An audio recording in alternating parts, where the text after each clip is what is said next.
Hello and welcome. I'm Jeffrey Mishlove. I imagine that by now many of you already realize that in conjunction with White Crow Books, we've just launched the new Thinking Aloud Dialogues book imprint, and our first title is There Life After Death?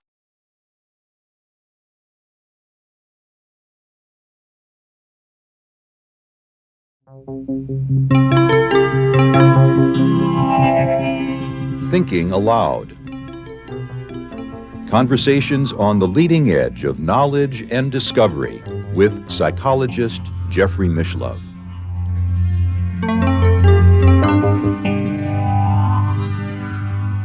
Hello and welcome. I'm Emmy Vadnais, co-host with Jeffrey Mishlove. Our topic today is healing eco-anxiety and the earth. My guest is Susan Bauer-Wu, who is the president of the Mind and Life Institute, and in 2021 she introduced His Holiness the Dalai Lama in conversation with Greta Thunberg and leading scientists. She wrote a book inspired by that conversation, A Future We Can Love, How We Can Reverse the Climate Crisis with the Power of Our Hearts and Minds, which is the topic of our conversation today. She is also author of Leaves Falling Gently, Living Fully with Serious and Life-Limiting Illness Through Mindfulness, Compassion, and Connectedness. Susan is located in Charlottesville, Virginia. Now I'll switch over to the internet video. Welcome, Susan. It is such a pleasure to have you with us on New Thinking Aloud today. Hi, Emmy. I'm really excited to be here to speak with you. You have had the unique privilege of introducing the conversation between His Holiness the Dalai Lama and Greta Thunberg and leading scientists on the climate crisis. And the reason that I wanted to have you on this conversation here on New Thinking Aloud today is because on New Thinking Aloud, we cover topics related to parapsychology, and this topic and parapsychology have a connection about the interconnectedness and the reality of all of us being together and how we impact each other. Well, that's at the heart of the times that we're in. I mean, the reality is we are all interconnected, and, how we show up, how we live, how we relate to one another affects everyone. Yeah. Affects everything. And I want to encourage our viewers and our listeners to keep listening, because even this topic around the climate change and climate crisis can have people feeling very uncomfortable, and people can immediately begin feeling either dismissive or shame or feel blame or even hopeless or helpless, which seems to be what the definition of eco-anxiety is all about. When we look really closely at what's happening, and you don't have to look far to see how things are changing, it's scary and it's overwhelming. And I could say for myself that I'm relatively, new to this. It's not like I've been a climate scientist and activist my whole life. I'm, a mother and a grandmother, and I run an organization, and I'm a caring citizen, a caring global citizen. And it was scary when I first started dipping my toes. I would run away from the scary news of what I was reading. And then the more I actually learned and listened and realized I wasn't alone, it wasn't as scary and overwhelming. And so I'm hoping that others will start to realize that, running away isn't going to help us, right? But what can we do by turning toward it and doing that together? I had the same experience through reading your wonderful book that shares what is happening with the earth, the science, and various ways that we can help the earth. So to get us started a little bit, can you share just a little bit about the Mind and Life Institute and what that organization does, and why the topic of healing the earth is so important to you? Yeah. So the Mind and Life Institute is a nonprofit organization. We're based in the United States. I'm actually in Charlottesville, Virginia. And our work is international, and we give grants out and do educational programs that reach people all over the world. And our mission is to integrate science and contemplative wisdom to foster insight and inspire action toward flourishing, which is essentially to create positive change in the world. And for many, and the organization's been around for 35 years. It was co-founded by the Dalai Lama 35 years ago. And he is actually still connected to the organization and the event that inspired the book, A Future We Can Love. He was, very, very engaged and very much a part of what we did at that time, and we continue to do. And for many years, the mission statement in our work was all around human flourishing. It was actually in the mission statement was about, we do this work because we want to foster human flourishing. And when we went through a strategic visioning process a few years ago, we stepped back and we realized that we as humans cannot flourish unless everyone flourishes. That means the non-human beings on the planet that we share, which is our only home. And so if the non-human world is flourishing, then we can flourish, and vice versa. We have this reciprocal relationship with nature every single moment that we are alive. The mission was really around helping humans, but it sounds like you've broadened that to include the earth and all of its inhabitants. Exactly. Yeah. And like I want to underscore is that our work is at the overlap between science and scientific understanding, as well as contemplative wisdom. And that's really, all of the world's spiritual traditions, as well as other forms of spirituality, and bringing that into our understanding of who we are as, individuals and a collective. What is the science currently saying about the state of our earth? Well, I think the scientists have been pretty clear for quite a long time now. And so what they're saying and what we understand is that we are at a really important time in our Earth's history and humanity's history. And the atmosphere is getting hotter and hotter, and there are detrimental consequences that are taking place.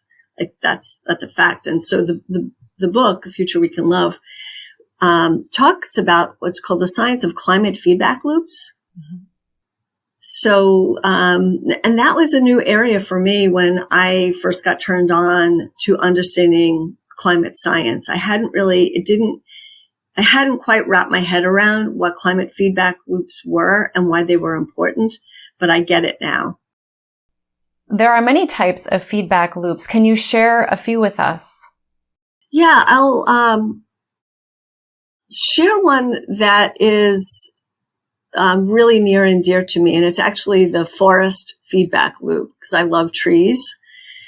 And the forest feedback loop is, well, essentially what feedback loops are. Let me just begin by saying it's essentially the warming of the earth actually contributes to further heating and getting hotter and hotter. So an example of that is that as we're having global warming, what's happening to the forest is that we're having more forest fires, and trees are burning. There are more insects that are killing trees.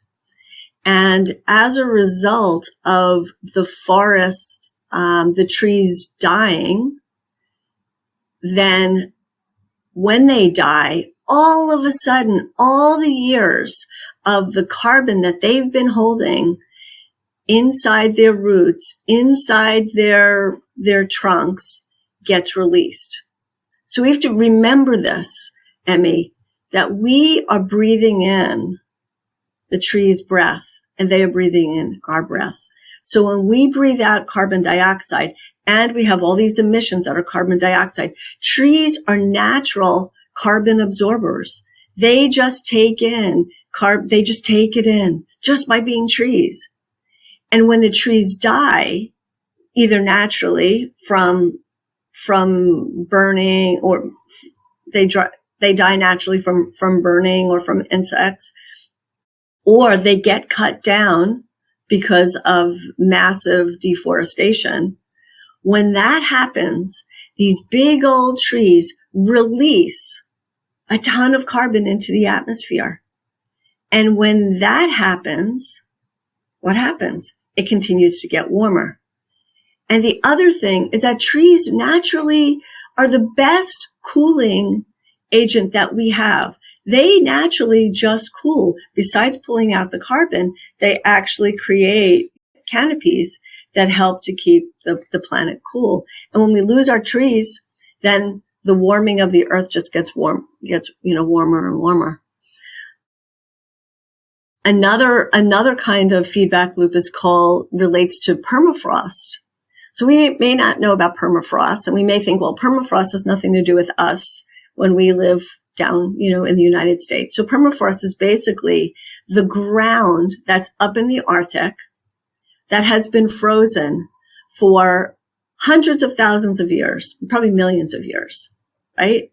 And right now there are fires up in the Arctic, and there are the 100-degree days up in the Arctic now. Never heard of before. And basically what is happening is that amazing carbon and all these microorganisms that have been under the ground for, hundreds of thousands of years are all of a sudden getting released. So there's this another carbon explosion as a result of just the warming itself. And when that happens, then that contributes to further warming. In your book, you mentioned that if every person on the planet planted 6 trees over the next 6 years, and that we maintained our current forests, that we could halt what's happening. Yeah, that actually is something I was referring to a biologist who's based in Canada, Diana Beresford-Kroeger, and she says that. And that basically, if we did that, but if we planted trees and we left the current forests alone, it absolutely would have a very positive impact in cooling the planet. At the same time, just to keep our viewers listening, and we understand this is an uncomfortable topic, there are cities like Oslo who are enacting zero carbon emissions, and other cities are taking notice and have been following suit. Yeah, actually, it's pretty amazing if you look at what's going on. There are many examples of cities around the world and organizations, companies, nonprofits, communities all over the world that are doing a lot of amazing work and action and enacting policies to create change. And that gives me hope. Yeah. Because there's so much happening. And the more people that I meet and talk to, the more excited and the more hopeful that I get. So Oslo is an example. And I would generally say that the European cities are way ahead of the American cities, although there are American cities that are doing great work. And you look at like the city of Tucson and the mayor of Tucson, who has this whole planting tree. I think her plan is to plant 1 million trees during the time that she's in office all around the city of Tucson. But in Oslo, what they've done, they've actually are creating incentives and policies for companies to take on, greener ways of running their business. I imagine there may be some listening who are either thinking, oh, this is all hopeless. We're past the tipping point. And there might be some listening thinking, well, somebody else will take care of this for me. I don't really need to do anything. What do you say to those two camps? Yeah. I think about it a lot, and I talk to quite a few people about this. And from my understanding of the scientists that I've spoken to, and I've spoken to quite a few, is that we haven't crossed the tipping point yet.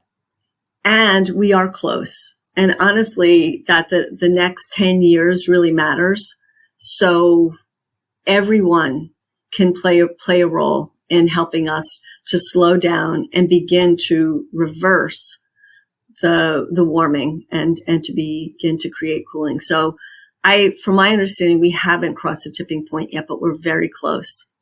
And what we do really does matter. It absolutely does matter. And our mindset matters. You have a background in mindfulness. You have a background as a nurse. You've helped people with end-of-life care. How do you see the parallels of what's happening here now with the earth, and how you would care and nurture those during their transitioning moments in life? I see quite a lot of parallels to end-of-life care and where we are in caring for the planet and caring for ourselves at this moment in time. And one of the things that I have seen throughout the years in caring for people who are in the last phase of their life is that they actually find more meaning and more joy and touch into love in a deeper, more profound way, because we recognize that our moments are precious. Like we should get that anyway. We shouldn't have to wait until we're in our last days to recognize that. But oftentimes it doesn't happen. We're too busy being busy and striving and doing, and it's not until something happens to us that we begin to realize, we stop in our tracks and say, "Ooh, wait a second. My life is precious." And you begin to see things in a new and beautiful way. Oftentimes it's like the people that have been part of your life or, your whole life, you see them in a different way. And it's a way where you really value their connection. You begin to notice the beauty of a flower and the swaying of trees and the ocean and the birds. And, just these simple pleasures that are present to us all the time, we begin to see in a new light. And I think that this is an opportunity as it relates to climate change and the climate crisis, is that if we can begin to recognize that the world that we know right now is precious and we need to care for her.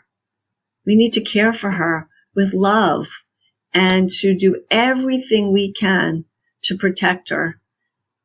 Then we're going to, impact the future and the future generations. And at the same time, we will really appreciate and enjoy what we have right here, right now.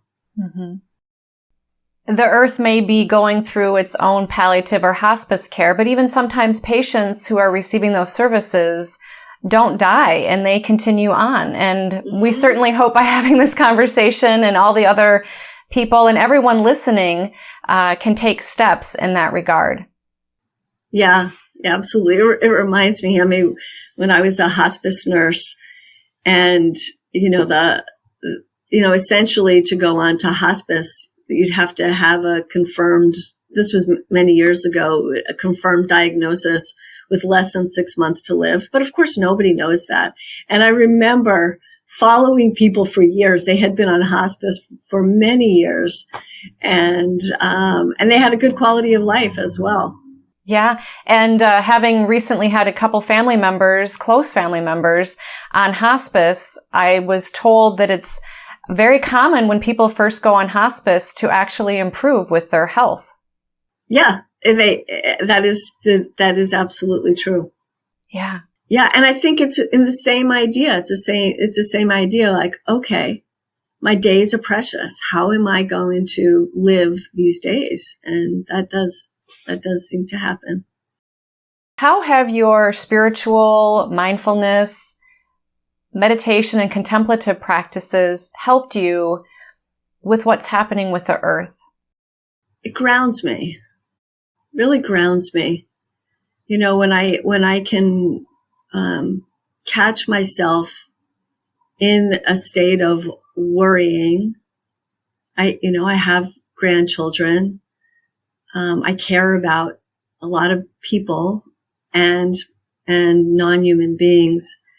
And when I can just ground myself and my spirituality and my mindfulness practice just brings me back to this moment and to realize that I'm not alone, that I actually am part of this amazing, amazing web of infinite energy, infinite, people and beings.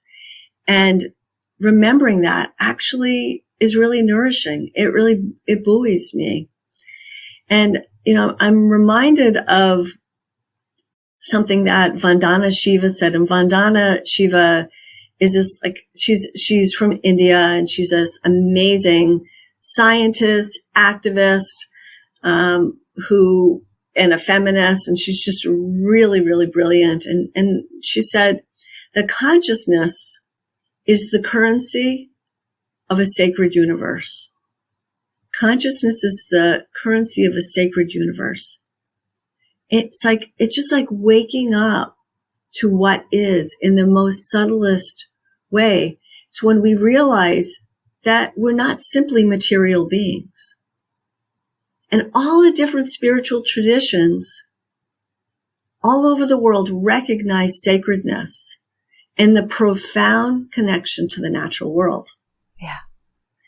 And our food, our breath, our water, which is who we are, like in a physical sense, they are sacred and life-giving literally and metaphorically.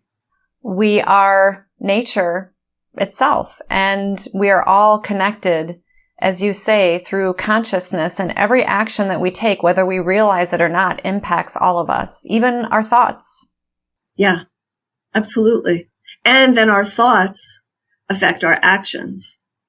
And, there's in A Future We Can Love, the book, I interviewed and learned about the work of somebody named Karen O'Brien. And Karen's a sociologist who's based in Norway, actually.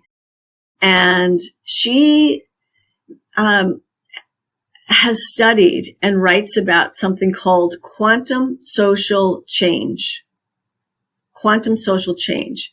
So if you understand like physics, you think about physics, you know a little bit about quantum physics. It's like fractals, right? And these fractals of energy are communicating. Well, we are social fractals. We are social fractals. And who we are, our actions matter, and there's a ripple effect. And so in a very simple, practical way to think about it, our mindsets of how we look at the world, our relationship to the world, our relationship to one another, okay, that mindset affects how we are with our family, with our loved ones, in our communities, and that affects them, and then they affect others. And that goes beyond mindsets, which ultimately affect our behaviors. And we as individuals, we think about this like these ripples, these social fractal ripples can then go on to expand beyond our families, beyond our communities, but to all the different, networks around the cities we live in, the country we live in, and then all around the world. So I actually love this idea of quantum social change, and to know that I'm a fractal within this very large system and this web that we're all part of. It can be very empowering. It is. I have found it empowering. It's like, instead of going from this place of being numb and frozen and restricted into feeling like, it's just me, and we get my life, my family, and then to like, whoa, wait a second. How I show up matters. How I affect my family, the conversations I have with my children and my grandchildren and my neighbors, and the person in the grocery store. It matters. What suggestions can you give to those listening on what they can do? Because I think that a lot of people feel, oh, does it really matter if I recycle my water bottle? I've heard recycling doesn't really work, and it's just going to end up in a landfill, or it's going to end up in a waterway anyhow. How can I really make change when it just all seems futile? There's a lot we can do. There's so much we can do. And I will tell you, no action is too small. So, as it relates to recycling, there's a whole lot more you can do than recycle. Actually, think about the plastic bottle before you buy it. If we all cut down on buying plastic bottles, then we wouldn't have to think about recycling them. And actually, that can also, we can think about, we can also impact policies of who we vote for. Because if there are policies related to the plastic bottles, then we wouldn't have to be an individual decision of what we do with it or what we don't do with it. But there's so much we could do. And I'd say, the simplest ways are, first of all, be curious and begin to just notice.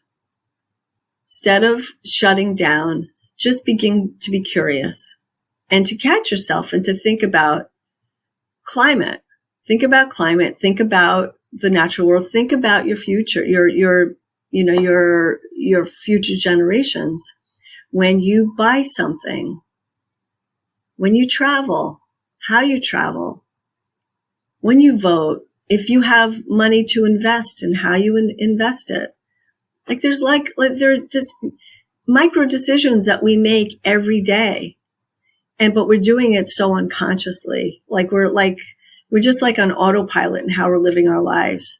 It's like, okay, the next time I buy a vehicle, I'll continue to buy a really big, comfortable vehicle because that's what I'm used to. That's what I like. But maybe we could begin to just question our own assumptions. So I'm not telling you how to act or what to do, but maybe encouraging you to be curious and to just take baby steps of what you can do, what you can't do. The other thing that I think is really important, that's really powerful, is just talking about it. Let's just demystify it and begin to have regular conversations across generations with different people about this. And, for A Future We Can Love, we're actually creating a reader's discussion guide and encouraging community conversations with family to just think about it. We're not, blaming, shaming, and pointing fingers and saying, you have to do this. But my approach is all about, let's begin to notice, to get conscious, to wake up, to be curious, to care, to bring love into the conversation. Instead of fear, instead of anger, instead of despair, can we bring love into it? And that's actually in the title of the book. It seems it's also okay to honor those feelings of sadness and anger while you say getting curious and being more mindful of the choices and decisions you make every day. Absolutely. Well, whether it's, loss of a loved one or loss of a species, it's normal to feel sad, and it's healthy to feel sad and to acknowledge our grief. To deny it is not necessarily going to serve anyone. So it is honoring that. And, there are practices that we can do to move through grief and to move through anxiety. And it's going to ebb and flow. We're going to have moments when we feel it, but at the same time, the flip side of the coin from anxiety and grief is actually wonder and beauty and love. It's not one or the other. It's both and. Yeah, and that's what mindfulness really seems to be all about. It is. For me, it is. You look at the from an Eastern tradition and Eastern language, Eastern being Far East, like Chinese and Japanese.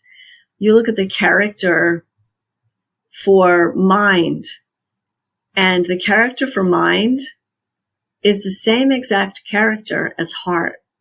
There's no distinction. It's called kokoro in Japanese. And so when I think about mindfulness and teach mindfulness and live mindfully, it's actually, instead of saying mindful, you could say heartful. I like that. It's about heartfulness. There's a softness and a wholeness to being present. And for those listening, we are right there with you. We feel that sadness, that grief, and continue to wonder what we can do. And like you say, Susan, there are steps we can take, and also to recognize that you do matter, which is why we wanted to have this conversation today. And we hope everybody listening does contemplate some of those simple steps, and then maybe even some larger steps you can take to assist in this planet that we are all interdependent upon. Yeah. Couple things come to mind right now. And it's really clear things are uncertain, right? And the future is uncertain always. But as it relates to this issue, it's uncertain. We don't, know how the next 100 years will unfold. But there's Joanna Macy, who's this amazing, brilliant, beautiful spiritual teacher and eco spiritual teacher. And she says, as long as there's with uncertainty, there's possibility. And when there's possibility, there's hope. Yeah. So we are in an uncertain time, and how we show up now, individually, collectively, it matters. And there's possibility, there's hope in that. And I mentioned Vandana Shiva earlier, and Vandana Shiva, in conversation with her, asked her, said, well, Vandana, what gives you hope? And she said, a seed, a single seed. You look at the miracle of a single seed, you plant it, and it grows. Like, how is that? And then we feed ourselves with that, or it turns into a big, beautiful tree, right? And that's why I also think it's critical that our young people, we get our children to get their hands in the soil and to connect with nature, to get away from the devices, and to recognize that it's more than the World Wide Web. There is a World Wide Web of an amazing natural universe that we're part of. Yeah. I was just out in my organic garden yesterday. It's spring here in Minnesota, and I was so grateful. It was a beautiful day. And I started planting my vegetables and some transplants. And there's even evidence that being out in nature can help us all individually with our physical and mental health. Oh, yeah. And there's no doubt about that. I mean, the research is very, very clear, both physical and mental health. But just think about it. You don't need to look at the research. Just be your own experiment, your own N of one of what does it feel like, Emmy, after you spend time in your garden? Peaceful. I'm not thinking about all the different to-do lists, and also feel really grateful after having read your wonderful book that I am contributing to helping the health of the planet by having a garden. Now, I recognize that everybody can have a garden, and there's been times where I've had potted plants if I didn't have the space. I've also started and led a community garden in my neighborhood for 10 years. And not that everybody needs to do that, but that is also a way that we can serve if we don't have our own space where we live. Yeah, those are great examples. Yeah, no matter where you live, even if you live in a city, there are more and more community gardens that are available. I'll share with you. I also have a garden, and just yesterday, the end of the workday. So I am mostly sitting in front of my computer all day long. Just to be honest with you, that's the nature of the work that I do, and I work remotely. And by the end of the day, I'm zapped. I'm fried. I'm just feeling exhausted. And I pushed myself yesterday. I was like, okay, just go for a walk, go down to the garden. And when I did that, and I just went, basically watered the garden, and I pulled a few weeds, and then I was walking back to the house, and I noticed how much more energy I had. Yeah. It was striking. At the same time, technology does have a lot of benefits, and it can help us, like with our conversation here today, recording this conversation and bringing it out to many people on the internet. Some people may not be motivated by altruistic methods. They may be more motivated by saving on their energy bill, for example.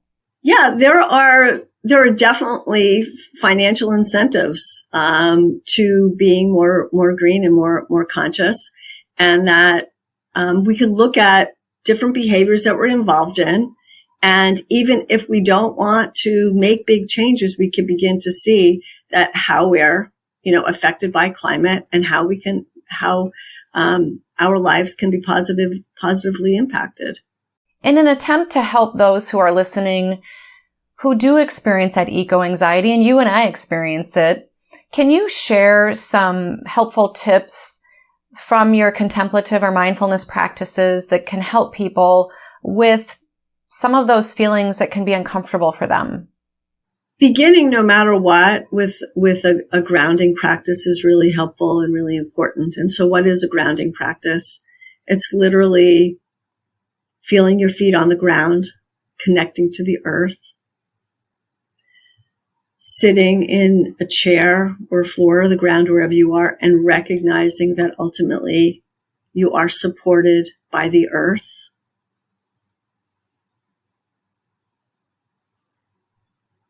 Breathing in with awareness, and as you're breathing in, recognizing you're breathing in, and you're breathing in oxygen that's coming from the trees and everything green. And when you breathe out really slowly. Maybe have your lips be a little bit pursed, like you're breathing out through a straw. And do that slowly. You can count if you'd like. Count to 5.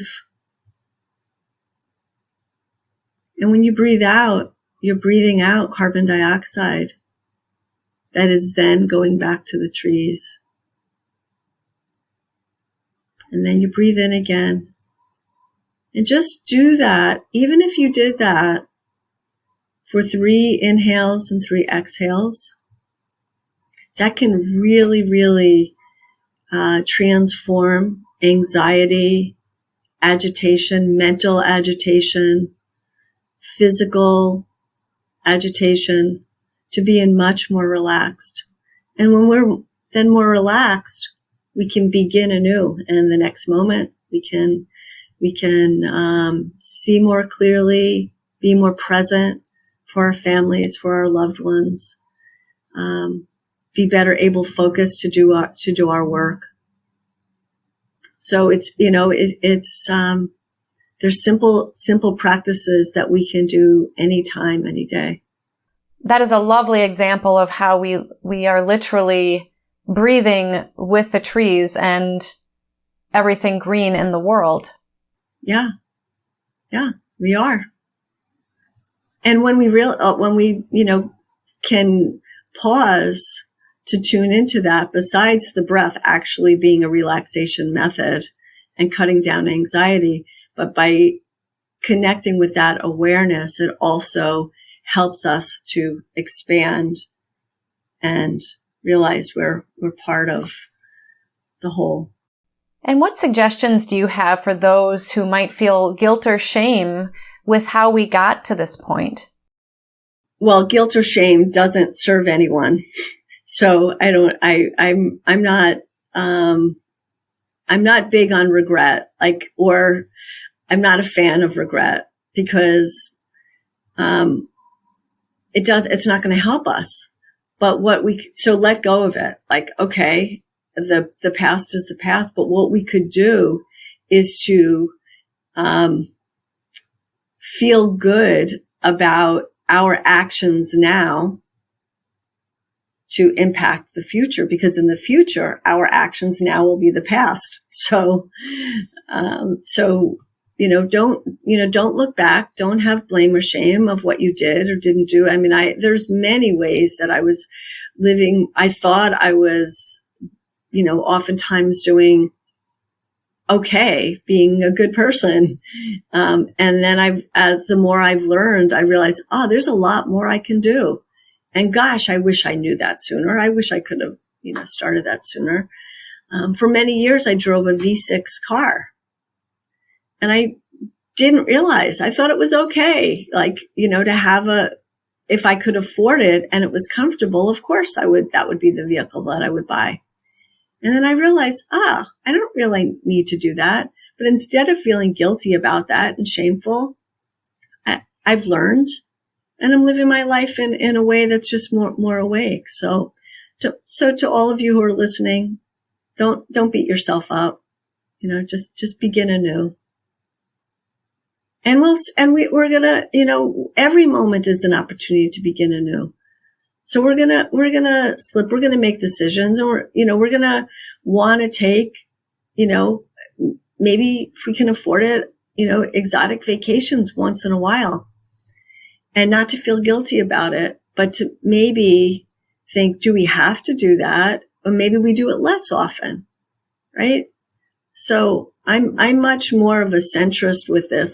Yes, we have to act now, but, whatever is the entry point, I much rather have many more people starting and doing something and feeling empowered and inspired to, rather than many of these people just shutting down because they feel like they're overwhelmed.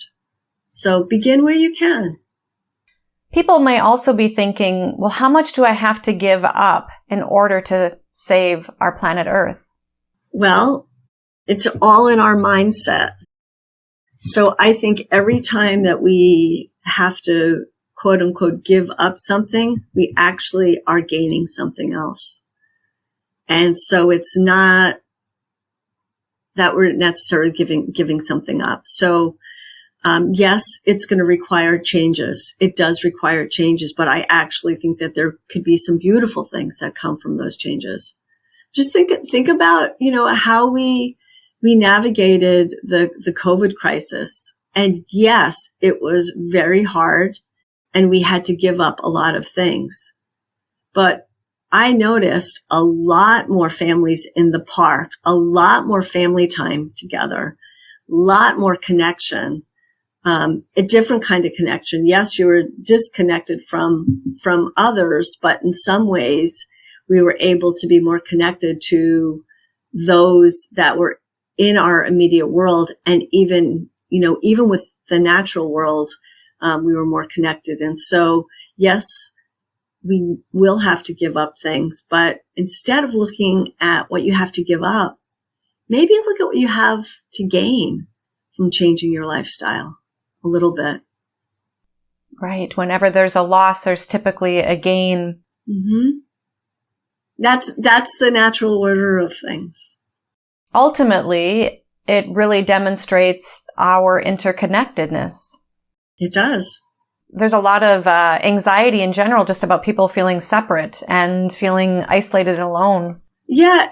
I mean, I think that when people can really touch into and to realize that we are interconnected, that actually can help us to break out of our isolation and feeling like our worlds and our lives are so small. And when we are constricted and we're myopic to the little lives that we're living, that actually closes us off. And it's scary and it's depressing and it takes a toll on our overall physical and our mental health. And that's where, mindfulness you talked about earlier, mindfulness and becoming aware, becoming conscious and beginning to notice that we are not alone. That's one of the biggest comforting things, is to realize that we're all in this together. And there's joy in that. When we realize that, wow. And when we can begin to see that, we can let go, let be, and live and feel this sense of beautiful fullness in our lives. Yeah, we all need each other. Of course, we need, times where we can have our own private time or with our own family or friends, but ultimately, we all impact each other. How was that experience interacting with His Holiness the Dalai Lama and Greta Thunberg during that conversation a couple of years ago? And how has that impacted you personally and professionally? That event was really, really exciting for me. So I'm in this job, this position. I've had the opportunity to interact with His Holiness the Dalai Lama many times. But that was a particularly exciting moment because to see the Dalai Lama and Greta together, like on a Zoom screen together. And this is the amazing beauty of technology, right? They are, one was in India, the Dalai Lama, and Greta was in Sweden. It was early morning for the Dalai Lama. It was the middle of the night for Greta. And for me, on the East Coast of the United States, it was like 11 o'clock at night. And then we had people all over the world. There were 1 million people that tuned in live, which I thought is it was actually our biggest online event that Mind and Life ever hosted. And it was 3 days. It happened on January 9th, 2021. And it was 3 days after the insurrection in Washington, D.C. And people were awake late at night, middle of the night, early morning to watch it live. And, why is that? That's one thing that I think about. Well, why was it? Well, I could think about from my own personal experience. It was a moment of hope because you have people from different parts of the world, different generations, different cultures who care about the same thing. They care about our only home. We have one atmosphere. How we are living, how our communities are living in this moment affects people all on the other part of the world. Why is that? Because it's one atmosphere. It's not like, our power plant doesn't affect the air, down in South America. It does. And so the Dalai Lama and Greta, listening to them just talk to each other with respect and with care. They care about things. Their styles are different. Their worldviews in some ways are very different, and the religions are different. And yet they care about the same thing. And to me, that is inspiring. Mm-hmm. If they could do it, any of us could do that too. How wonderful to have an event like that. And at the same time, each one of us can make choices that can impact all of us. We don't have to be a significant, large activist to make real positive impact and change. Right. Just begin with your families. Just begin with, how you're buying, what Buying is something for us that I think is a pretty low hanging fruit. What we buy, just stuff. What we eat, buy local, eat local. It's really, really helpful. That will cut down on fossil fuels, and the food will be healthier, and you'd be contributing to local economy. So there's a lot. So just like these little simple ways are accessible all the time to us. Susan, this has been a very encouraging, in the true sense of the word, with the heart conversation.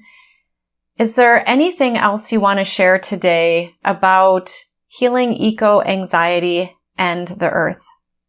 There's one thing that is popping up in my mind that I think about, and it relates to this idea of, why should I do anything? Because I don't know if it's going to matter, right? Why should I? Why should I bother? And my response is, the quick response, and then I'll share a story, is just do the right thing. Just do the right thing. You know the right thing. The listeners are smart. They care. So do the right thing. You know the right thing. I don't have to tell you the right thing. You can begin to have these micro moments of waking up and doing the right thing. So there's a story in the book, A Future We Can Love, that is shared by a friend of mine, who's a teacher, a meditation teacher. Her name is Lama Willa Blythe Baker. And Willa shares the story of being down in Costa Rica. And she was there, and she just happened to be sitting on the beach and noticing. It was a very special moment. It only happens once a year. And there was a turtle, a large female turtle, that was laying her eggs on the beach. Okay, so this is not, let me just tell the listeners, this is not a story about turtles. Okay, this is a story about you. So I just want to be really clear here. So it's not like we're talking about the natural world. It's a lesson from the natural world for us. A metaphor. A metaphor, exactly. So she's literally watching the mother turtle laying her eggs on the beach. And she's covering up the eggs with her fins. Now, what's extraordinary is that this mother turtle was actually born on that beach. And she left the beach many years earlier, many years earlier, and was, swimming all around and, living her life, but knew she needed to come back to the beach. She laid her eggs and she covered them up. And then once they were all covered up, she left. She knew the right thing to do was to go back to the beach and to cover them up with care, with just trusting that that was the right thing to do for her young.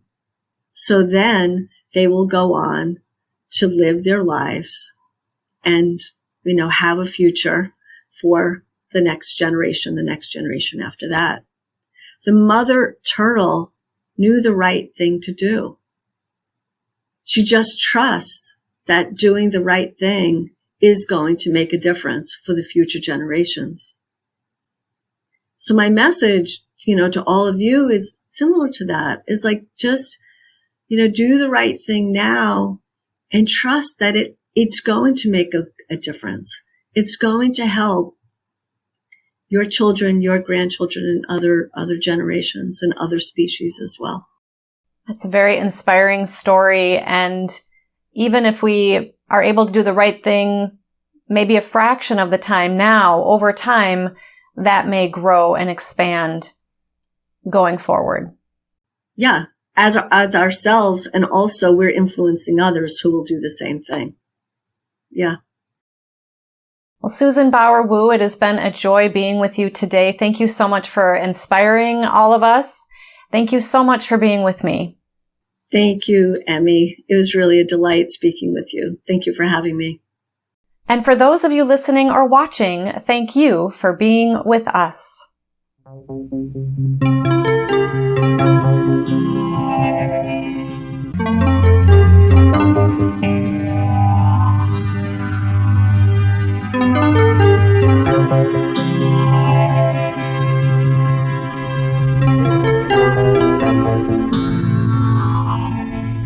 On June 1st, we just released issue number 2 of the New Thinking Aloud quarterly magazine. You can download a free copy at the New Thinking Aloud Foundation website, newthinkingaloud.org.